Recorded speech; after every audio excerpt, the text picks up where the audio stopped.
During the summer months, the sun's intensity is the strongest between noon and 4 p.m. However, just because its intensity goes down doesn't mean that it isn't still hot out. In July, August, and even September, temperatures rise up to 80, 90, and even 100 degrees outside, depending on where you live. Temperatures on natural grass can of course be unbearably hot, but temperatures on a turf field can get up to 150 degrees on an average July or August day. These temperatures are highest on days that are sunny with clear skies and low humidity between noon and 4 p.m. Turf field can actually be up to 35 to 55 degrees hotter than natural grass. Athletes exercising and performing in these temperatures are prone to what we call heat-related illness, specifically heat cramps and heat or exercise exhaustion.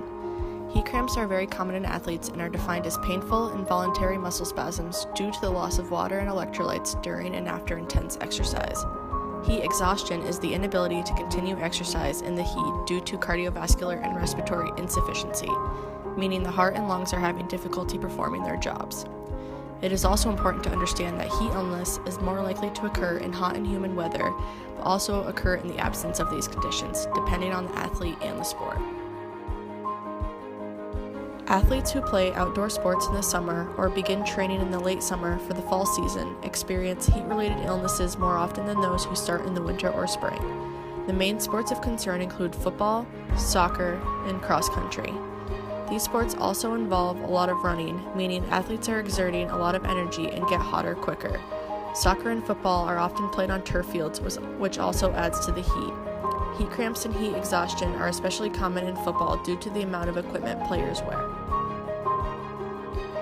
As a coach, it is important to know signs and symptoms of heat cramps and exhaustion and implement prevention strategies.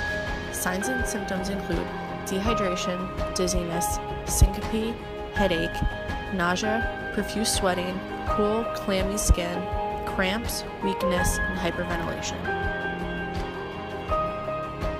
Coaches need to make sure athletes are getting at least 14 days to get used to the hot weather to prevent the risk of heat illness and to prepare them for their sport.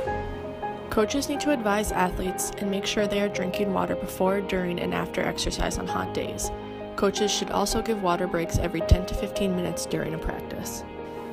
Coaches should recommend that athletes wear light-colored and lightweight clothing to practice to help with sun reflection and to keep them cool. Coaches should try to avoid scheduling their practices from 11 a.m. to 3 p.m., and on extremely hot days, try to shorten practice time or decrease the intensity of practice. Coaches should also try to have a certified athletic trainer be on site or near practice in case an athlete was suffering from a heat-related illness or any other injury. Coaches who are able to use these prevention strategies and recognize symptoms of heat cramps or heat exhaustion are coaches who want to keep their athletes safe and prevent tragic events from occurring.